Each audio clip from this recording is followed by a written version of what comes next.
Well, good afternoon, everyone. I hope everyone's having a great week.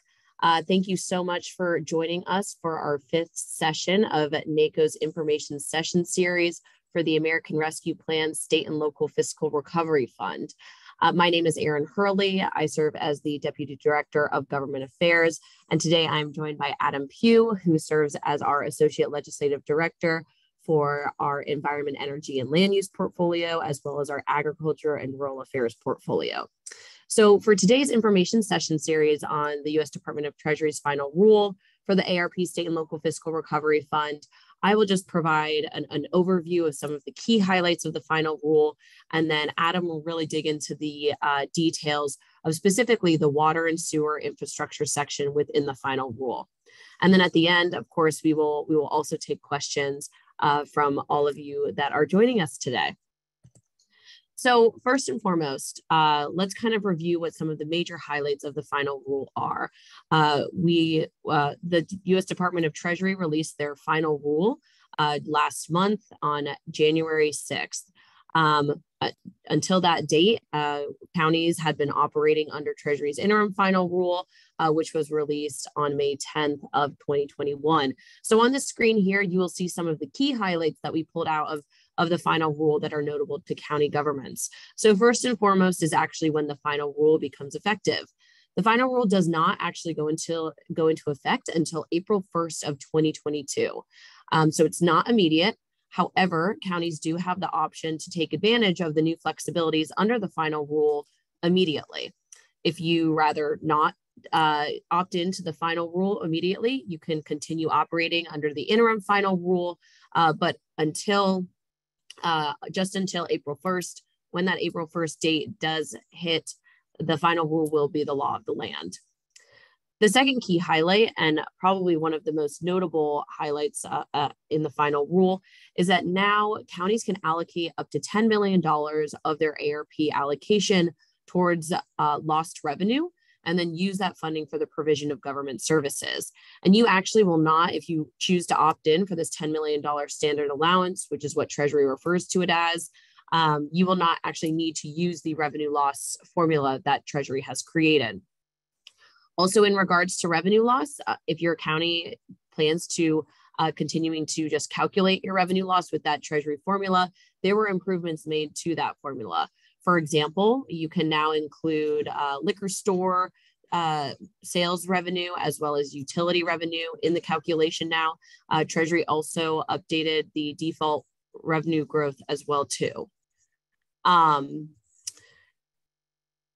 another key highlight is that there are, the final rule provides clarifications in terms of eligible expenditures for capital expenditures. So this was definitely one of the biggest questions that we received from counties as we were operating under the interim final rule. So what the final rule really does is just clarify eligible uses of capital expenditures, as well as some requirements that are associated if you plan to invest your funds towards those projects. Then under the interim final rule, you may remember that there were certain flexibilities and services and aid that you could provide to populations within qualified census tracts or QCTs. So something that's a little bit different than the final rule is that Treasury just presumes that certain populations were either impacted or disproportionately impacted, and then therefore they're automatically eligible to receive these broad range of services and support, such as affordable housing, childcare, direct household assistance, and so on. So it really just decreases the administrative burden on recipients to provide those services to a broader range of populations. In terms of premium pay, what the final rule does is that it simply just streamlines for how you can actually administer premium pay. It also clarifies additional sectors that are eligible to receive premium pay as well too. For rehiring local government staff, you may remember under the interim final rule that you are allowed to rehire your local government staff to pre-pandemic levels. So whatever your staff level was on January 27th of 2020, you could use the funds for that. And then you could use the funds for that. But now under the final rule, what you can do is that you are able to rehire actually above your pre-pandemic baseline. So what that means is that you can hire up to 7.5% above your pre-pandemic baseline. And then in terms of cybersecurity, you under the interim final rule, you previously were only able to use your revenue loss towards cybersecurity investments. But now under the final rule, what you can do is use any sort of recovery funds towards cybersecurity investments. So including the modernization of cybersecurity, software and hardware as well too. And then in terms of water and sewer projects, which Adam will go into great detail on, what it pretty much does is that it just expands allowable uses under the final rule. And then, sorry, folks, we're having a little bit of technical difficulty. There we go. Sorry about that, everyone. And then for broadband infrastructure investments, it allows you to serve a broader population. The final rule got rid of a specific threshold in which you had to target certain households and businesses. Pretty much the final rule just allows you have more flexibility in what households, businesses, and so forth you can invest in.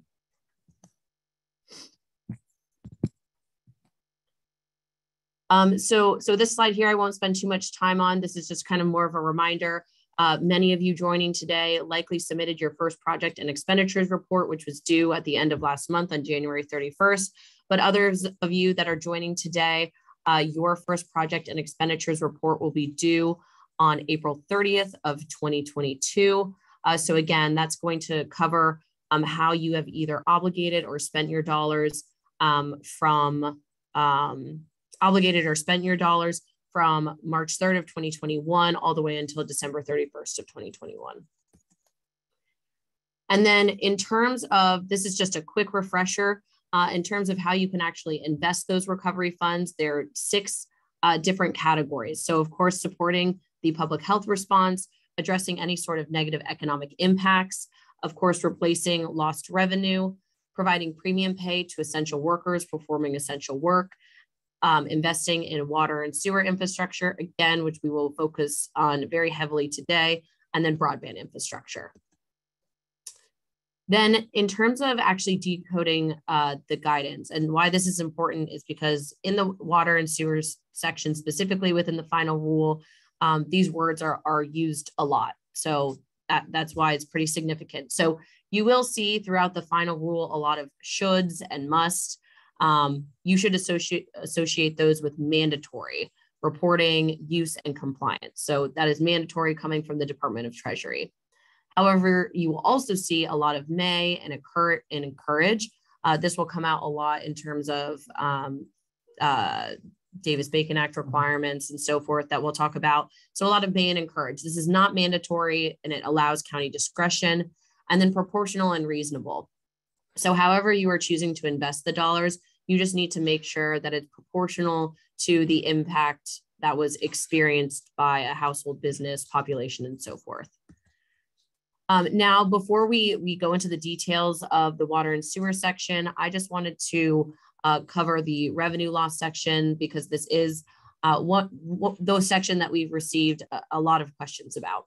So in terms of key new features of the final rule, as I mentioned at the top of the call, there is a new $10 million revenue loss allowance. So again, now counties have the option to allocate up to $10 million of their recovery fund allocation towards this new revenue loss standard allowance and then use it on any sort of government service. So under this new flexibility, there are 2,137 counties that are now eligible to actually invest the entirety of their recovery fund allocation towards lost revenue and use the funds for government services. Then if you would like to continue using the revenue loss formula developed by the Department of Treasury, there are those improvements that I had also mentioned earlier. So now the definition of general revenue now includes utility revenue as well as liquor store sale revenue. So you can include that in your formula. Then another key feature is that now you may remember when you were calculating revenue loss under the interim final rule, you had to calculate it on December 31st of 2020, 2021, 2022, and 2023.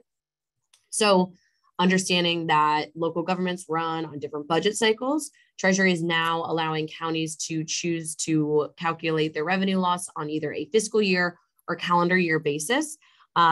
So you have those two options, but whatever option you do end up choosing, you will choose in your first project and expenditures report, you will have to stay with that option for the entirety of the program.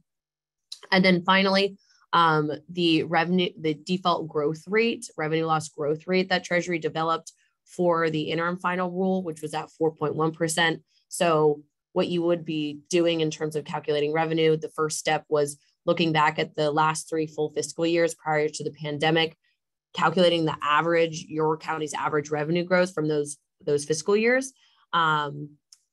If it was higher or lower than 4.1%, you would choose the higher between the two. So the key difference here now within the final rule is that Treasury increased the default revenue growth rate from 4.1% to 5.2%. So you will be using that 5.2%.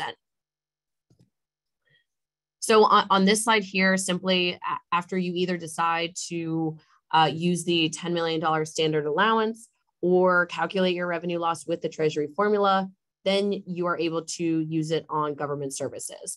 And government services generally include any service traditionally provided by a government, unless otherwise stated by Treasury. So on the left side of the screen, you'll see some common examples that Treasury included in their final rule for eligible government services.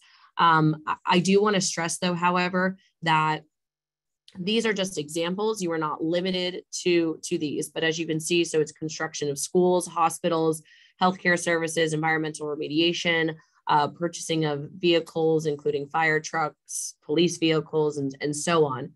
But again, you are not limited to those. So we recommend that you become familiar with the ineligible uses, the clearly outlined ineligible uses of revenue loss dollars, which include debt service, rainy day, or reserve funds, extraordinary contributions into pension funds. Those are clearly ineligible for revenue loss dollars. So really focus on those. And then you would likely be able to use the funds any other way outside of those items that are outlined.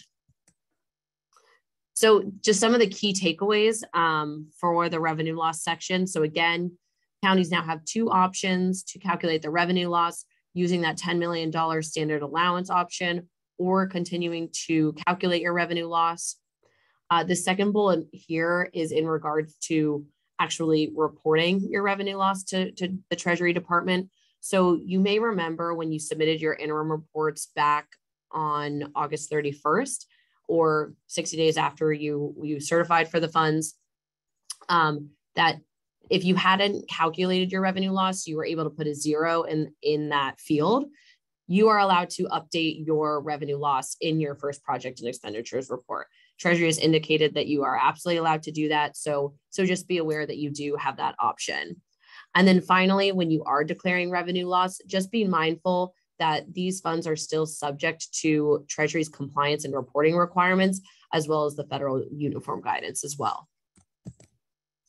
And this slide here, simply it is just outlining what the ineligible uses of still those revenue loss dollars are. So again, extraordinary contributions into pension funds, debt service payments, including tax anticipation notes, rainy day and reserve accounts, settlement agreements, judgments, consent decree, or judicially confirmed debt. These last two are new, or additional clarification is that you cannot use the revenue loss funds or the recovery funds more generally that conflict with any sort of COVID-19 mitigation practices that are in line with CDC's guidance and recommendations. And then also, you cannot use the funds in a way that conflict with the federal uniform guidance as well. And finally, before I turn it over to Adam, this is again just kind of restating, generally these ineligible expenses apply to all of the recovery funds, even those revenue loss dollars. So again, extraordinary contributions to pension funds, service, rainy day funds, the COVID-19 mitigation strategies, and the uniform guidance. And then that last point there, this just simply only applies to states and territories. Counties are not included. So now that I've provided a general overview of the rule, I will turn it over to Adam to talk about. Thanks, Erin, and pleasure joining the call today and to discuss the water and sewer infrastructure sections of the final rule. So just want to highlight some of the new key features that were not included in the interim final rule. First, as we know, with the interim final rule, it spent a lot of time and effort focusing on the EPA's Clean Water State Revolving Fund, as well as the Drinking Water State Revolving Fund. So those eligibilities do continue into the final rule, and it builds on additional eligible projects, including a broader set of lead remediation projects, which I'll touch on in a second, but also allows you guys to replace some of the in-home features that contribute to lead exposure to our families and neighbors. It does authorize some work on culverts, residential wells, and some work on certain dams and reservoirs, as long as they are related to drinking water quantity and quality. So as part of the culvert discussion, the ARP final rule allows you to repair existing culverts, allows you to resize and remove the replacement of storm sewers and additional types of stormwater infrastructure, as well as infrastructure to improve access to safe drinking water for individuals served by residential wells, including testing initiatives and treatment remediation strategies to address that contamination, dam and reservoir rehabilitation. If the purpose of the dam or reservoir is for drinking water supply, and it has to be necessary, again, to support the quantity of drinking water available to your customers and your constituents. There is a broad set of lead remediation projects eligible through the EPA grant programs that are authorized, which explicitly include lead testing, installation of corrosion control treatment, lead service line replacement, and then water quality testing, compliance, monitoring, and remediation activities. One thing I will touch on briefly about the lead service line replacement is you will need to replace the entire service line, not necessarily just the part that has lead in it. So I do want to caution with that. There is money in the infrastructure law for lead service line replacement to replace certain parts of it. So just continue to be wise about which investments you are using for the ARP recovery funds. So looking back again on the Clean Water SRF and the Drinking Water SRF programs at the EPA, hopefully by now you've all been exposed to these and are all familiar with it. I'll do a little bit of a deep dive into each of them again. But the Clean Water SRF really focuses on the federal-state partnership that provides communities low-cost financing for water quality infrastructure projects. The states are responsible for implementing the CW SRF program, as well as the Drinking Water SRF. And through the SRF program, you may be eligible to apply for loans. You can refinance them, purchase, or guarantee local debt and bond insurance through the SRF program. For drinking water, it is really meant to focus on upgrading water systems to safe drinking water levels. And again, this is a program that we have seen, especially with the infrastructure law, receive major plus-ups at the federal level. We expect the EPA to be kind of flowing that money out to the states soon, and hopefully kind of start the intended use plan process at the state level to get the traditional SRF money out the door. Again, using the ARP final rule, you do not need to go through that process if you are using your recovery funds for one of these. kinds of projects. So for the Clean Water SRF, again, these are the types of projects focused on the wastewater side of things. So constructing publicly owned treatment works, non-point source management, the National Estuary Program projects, decentralized wastewater treatment systems are all eligible under the Clean Water SRF. And then it goes on to include stormwater projects, water conservation, efficiency and reuse, watershed pilot projects, energy efficiency, water reuse projects, and then security measures, both physically and IT at publicly owned treatment works, as well as technical assistance to help build many of these projects. And then the drinking water SRF, again, really focuses on clean water to the house.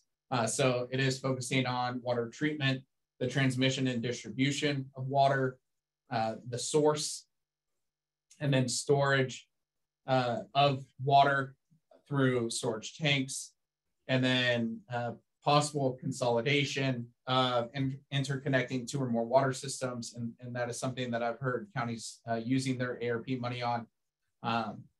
And then you can create a new water system to deliver homes or deliver water to homes that currently have contaminated wells serving them. And then there are additional water and sewer projects that are authorized under the rule. So building and upgrading facilities and transmission, distribution and storage systems, the replacement of lead service lines. And then if you are interested in constructing publicly owned treatment infrastructure, that obviously is always an interesting one when it comes to building new buildings with Treasury money. But to really treat the stormwater and subsurface drainage water, water reuse, and then publicly owned treatment works as well. And as I mentioned earlier, when it comes to cybersecurity and physical security for water infrastructure, that is something that we have seen a major uptick recently, is the attacks online against our clean water and drinking water facilities. So again, that remains as an eligible use under the final rule. And then the last bullet point on this slide is focused around projects addressing climate change. So if your county is looking at potential sources of pollution and preventing those pollutants from reaching drinking water sources, those types of projects are eligible. And then anything to reduce the energy required to treat drinking water is also continues to be eligible under the final rule. Lastly, Treasury continues to encourage green infrastructure investments to improve resilience and the effects of climate change. So again, looking at stormwater runoff projects, the water pollution types of projects, as well as flood control. And the upcoming examples that I'll provide, we do see a lot of counties really focusing and investing a lot of money on flood control and stormwater control. So the final rule, again, touches on green infrastructure to support the stormwater system resiliency, and that could possibly include rain gardens, green streets, and anything to really improve the vegetation and soil and engineered systems to filter the rainwater and get it away from the low-lying areas. And then for this, really addressing natural disasters, counties can use recovery funds to provide relief, especially when it comes to interconnecting water systems or rehabilitating the existing wells that were damaged through natural disaster or are starting to run dry due to extended drought. So now we're going to kind of look at what some of your fellow counties are working on. First example is from Prince George's County, Maryland. Prince George's will invest $32.8 million on stormwater and water conservation on 25 projects across the county. To demonstrate some of these projects, we're highlighting the $4.8 million project to restore and stabilize over 4,500 feet of stream and address the need for volume reduction within a highly eroded stream valley by providing nearly 31,000 cubic feet of stormwater attenuation. Prince George's is also investing $1.7 million for stream restoration projects in the McCarthy Park in Largo, Maryland. And then one of the other projects that they are looking at is $2.3 million for a flood study to identify areas prone to regular flooding and assess the current and future flooding vulnerabilities in the watershed, and use part of that money to research the measures to reduce flooding in the future. So another example that we'll take a look at today is Kern County, California. Across 7 projects, the county will invest nearly $31.5 million on water and sewer. A few examples on the screen are $1.1 million for a restoration project for a sustainable water source for the Camp Condor facility, $4.76 million to improve the production capacity of the replenishment water wells of the recreation area in order to make the aquatic recreational area available to the community, $10 million to design and construct stormwater and flood mitigation activities to reduce flooding in Caliente Creek, and then $15 million for 3 different projects to design and construct over 38,000 feet of sewer lines across the county. And the last example I'll provide today is Knox County, Tennessee. Knox is investing over $48 million to address water and sewer infrastructure. In total, they'll utilize nearly 14 million in drinking water infrastructure projects and 34 million in clean water infrastructure projects. A couple of examples include $10 million to provide assistance for wastewater projects undertaken by the Knoxville Utilities Board, about $6.25 million for a variety of stormwater improvement projects. And then lastly, they are providing $8 million to provide assistance for water transmission projects undertaken by the Hallsdale-Powell Utility District. So that wraps up the examples and kind of best practices that we have seen some of your colleagues invest their ARP recovery funds in. So I will turn it back to Erin as we transition to questions and answers. Great. Well, thank you so much, Adam. And thank you for everyone for submitting a few questions. So as we sift through questions now, I do just quickly want to address one that we received about revenue loss. And the question is, how do you opt into the use of the $10 million revenue loss? You, as your county is filling out the project and expenditure report, you do have the option to either opt in for that $10 million standard allowance or choose to calculate your, choose to continue calculating your revenue loss. So that will be clearly outlined in the first project and expenditure report on there.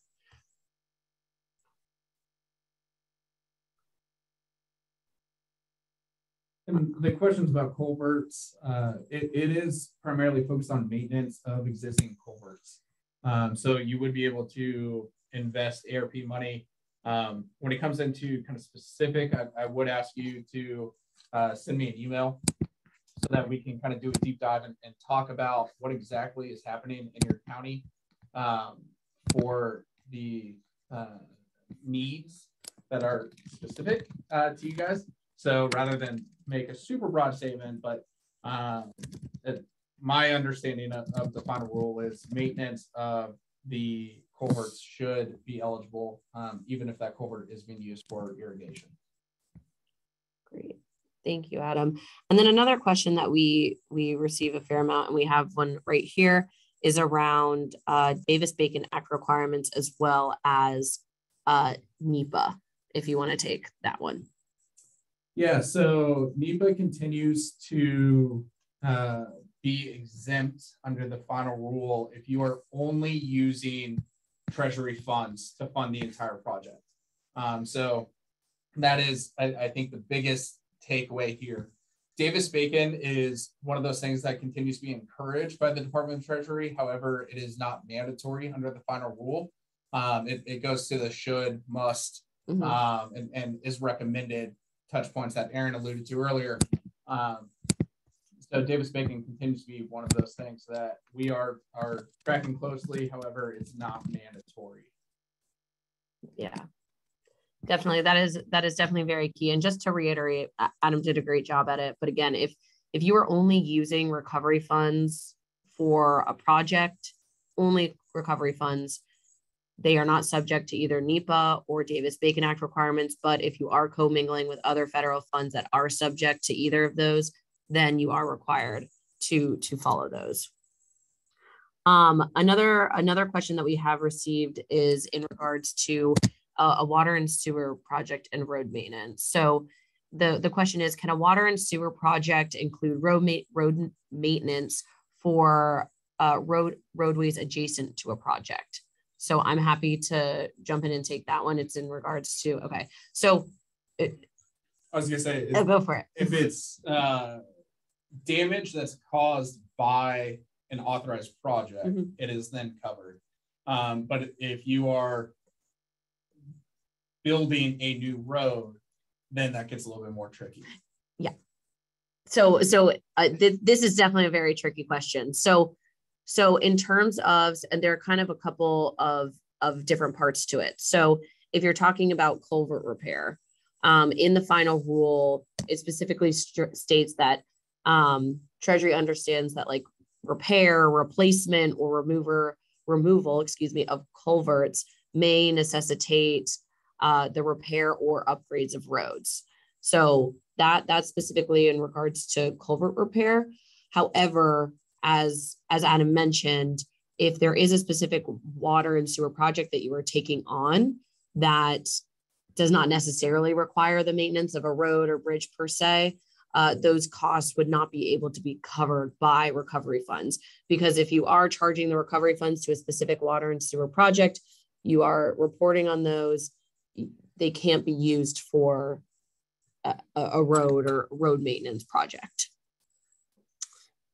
Another question that we received is in regards to pre-approval. So is the Treasury Department handling any pre-approval of water and sewer projects? They are not. So as long as the project is deemed authorized under the final rule, you do not need pre-approval from Treasury to make that investment. Yes, that's also very kind of adding on to Adam's response is that so Treasury actually does state this, that recipients are responsible for reading the final rule, understanding the final rule, and then using the funds in a way that are compliant with the final rule. So it really is up to your county to get acquainted with the rule, work with your staff, and then use those funds because again, Treasury will not provide those pre-approvals. Another question that we received is, can counties acquire land as a component of constructing a new water treatment facility? Do that one more time. Can counties acquire land as a component of constructing a new water treatment facility? So I can hop in if you want me to, and then so for this, for the purchasing of the land, you are allowed to do that. You need to make sure though, however, there are components of the uniform guidance that you need to follow. So just want to make sure that folks are aware that is definitely a step in the process. And if you are purchasing items with the recovery funds, that you are familiar with that uniform guidance as well. There is a question in the chat about transitioning old well systems to municipal systems. So short answer is yes. This would be eligible under the Drinking Water SRF program, which means it would be authorized under the final rule to Treasury. So again, think about expanding access to clean drinking water. That is really the intent of the SRF program. So that specific project would be eligible under the final rule. And I see that there are a lot of questions around dam and reservoir rehabilitation. So that is also a unique question, because this is kind of where the should, may, et cetera, comes into play. So the final rule does allow you to invest the recovery funds for certain dam and reservoir rehabilitation. And it is associated for the most part with drinking water. However, if it's an excessive cost or a very costly project, Treasury does encourage you to look at other more kind of cost-effective options to provide drinking water to your residents. So that's also something that we are kind of digging through as well, because that kind of piece of the final rule does have a lot of components related to the dam and reservoir rehabilitation.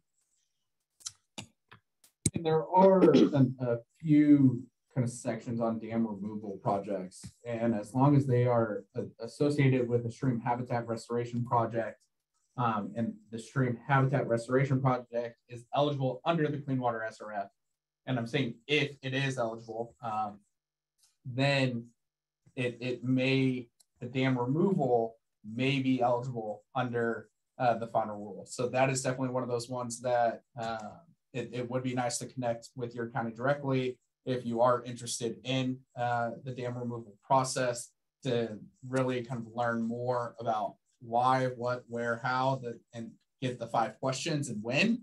And that way we can kind of figure out if it is eligible or if there is a better program to lean on.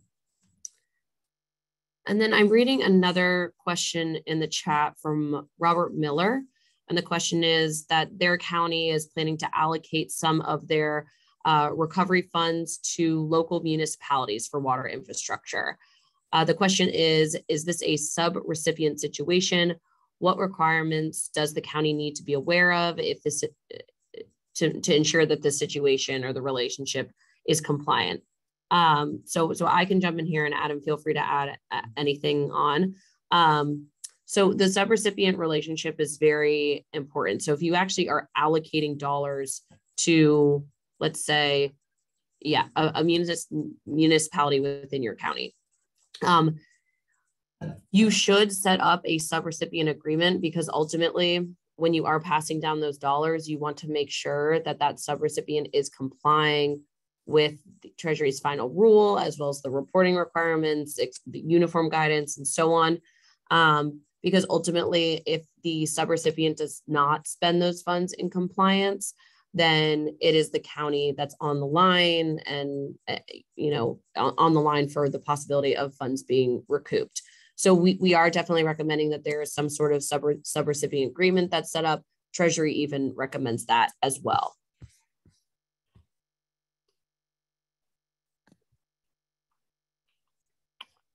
I'm just going through a couple of other questions. There is this is a question from Don Lope. Unfortunately, we will not be answering this today, but it is a question around procurement requirements. This is a huge question that we've been receiving around the recovery funds. This goes back to the federal uniform guidance that both Adam and myself has mentioned several times. So just so folks are aware of, the state and local fiscal recovery fund, they are considered federal grants, which means they are subject to the federal uniform guidance. Those are the procurement requirements that we keep mentioning. So NACo is planning to host a webinar later this month all around procurement, to go into the details of those as well, because we know that that has definitely been a major question that we have also received from counties as well too. And looking through some of these questions, one question that we do have also as well, it's in regards to reporting requirements for water and sewer projects. So you may have seen in the final rule that there are certain reporting requirements, especially for capital expenditures. So if your capital expenditure exceeds a certain threshold, you will need to write a written justification in terms of how you are actually spending those dollars. What we are receiving clarification from Treasury on is if those, for example, the certain water and sewer infrastructure projects would also need a written justification if they are equal to or greater than $1 million, or between 1 million and 10, and so on. Just because we want to be absolutely positive that there either is or isn't a written justification for those projects as well. So that is something that we are engaging with Treasury on, and talking to them on a weekly basis to receive their insight as well too. So it looks like the questions are slowing down a little bit. There are a couple outside of the water and sewer infrastructure piece that we can definitely reach out to folks after this session. So as you all can see, Adam did put in his contact information. So please feel free to reach out to him with any questions that you may have regarding the water and sewer section. I will also put in my email in the chat as well too. But we really, really appreciate you all joining us here today for our information session. This session is being recorded. We will post it on our website as well. But again, thank you so much to Adam for joining us, and to you all for joining us today. We hope everyone has a great rest of their week, and take care and stay safe.